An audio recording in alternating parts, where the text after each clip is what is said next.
Story of the World, Volume 3, Chapter 12, Part 2. Cromwell's Protectorate. Now that the king was dead, England was no longer a monarchy. The Rump Parliament declared that England had now become a commonwealth, or a country where the people rule by electing leaders who will represent them. Parliament was supposed to listen to the people of England and pass laws that the English wanted. But the Commonwealth got off to a bad start.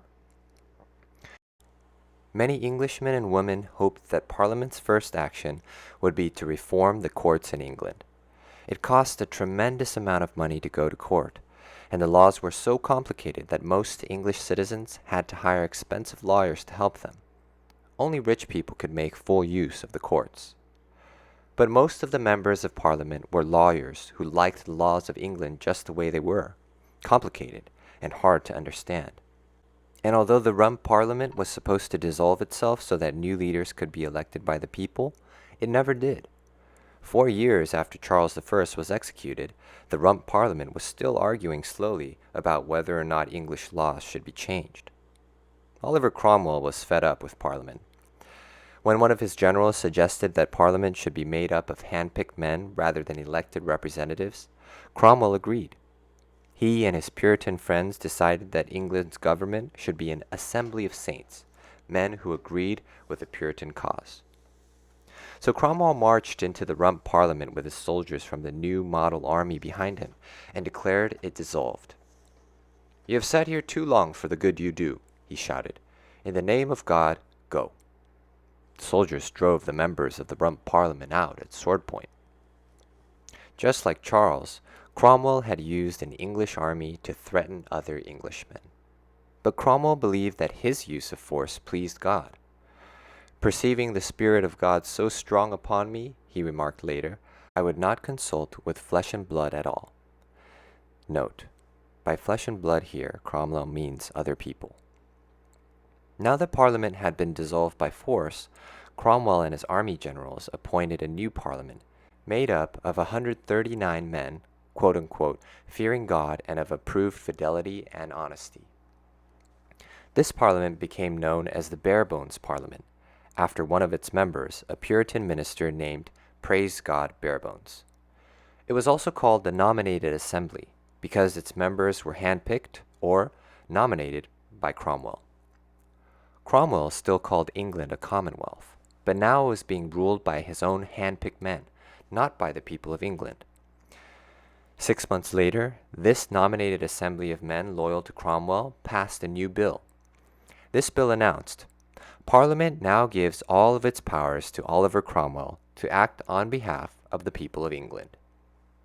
Oliver Cromwell had become the new King of England. He was never called king. Instead, he was given the title Lord Protector of England, and he was supposed to call Parliament every 2 years and listen to what the members of Parliament advised him to do. But Cromwell certainly seemed like a king. He moved his family into the royal palace. The ceremony to make him Lord Protector looked an awful lot like a coronation ceremony. His advisors often called him Your Highness. And when Parliament refused to do exactly what he said, he scolded its members, telling them that he spoke for God and that they were opposing God himself when they opposed the Lord Protector.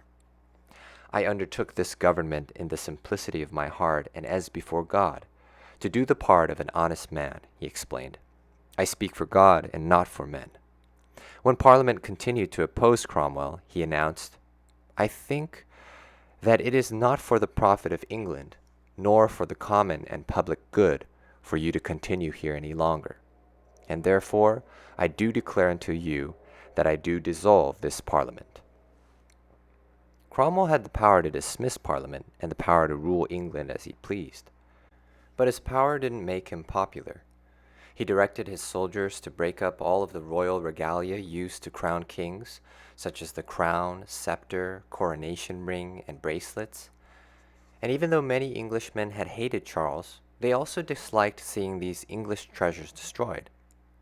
He allowed his army to wreck churches which seemed too Catholic. So wherever the new model army went, stained glass was broken, beautiful wooden carvings and statues were hacked apart, and lead ornaments were melted and made into bullets. And Cromwell made his Puritan convictions the law of the land. He believed that playing cards was ungodly, so cards became illegal. He thought that going to plays was ungodly, so all of the theaters in England were closed. He believed that God approved only of hymns, so the English were allowed to sing only hymns. Cromwell became so unpopular that 3 years after he became Lord Protector, an anonymous booklet was published encouraging someone to assassinate him. But no one needed to assassinate Cromwell because he was already growing ill. He had been wounded in battle many times and had never truly recovered. And he was suffering also from malaria. When his favorite daughter died in the 4th year of the Protectorate, Cromwell became even sicker with grief. In September of 1658, Oliver Cromwell died. He was embalmed so that he could have a royal funeral with his body lying in state while all of England filed past to see him one last time. But the embalming didn't work. Cromwell's body was too disgusting to put on view. So it was hastily buried in Westminster Abbey and a wax figure was put on display. Afterward, an empty coffin was the center of a huge funeral. One observer remarked, "It was the joyfulest funeral that I ever saw, for there was none cried but dogs." Oliver Cromwell's son, Richard, claimed the title Lord Protector. But the English were tired of the Protectorate. It was just like a monarchy, except with more rules. Noblemen who served in the army started to argue with each other about who should rule England next. One of the army generals realized that England was on the brink of the greatest civil war yet. He marched into London and called the members of the old, long parliament back into session. This parliament met together and decided to send a message to Charles I's son, who had fled England and was living in France, far away from Cromwell and his soldiers. "Come back and become king," Parliament begged. But even while it planned to welcome Charles II back, Parliament also began to pass laws that would restrict the king's power. From now on, English kings would have to answer to Parliament for their actions.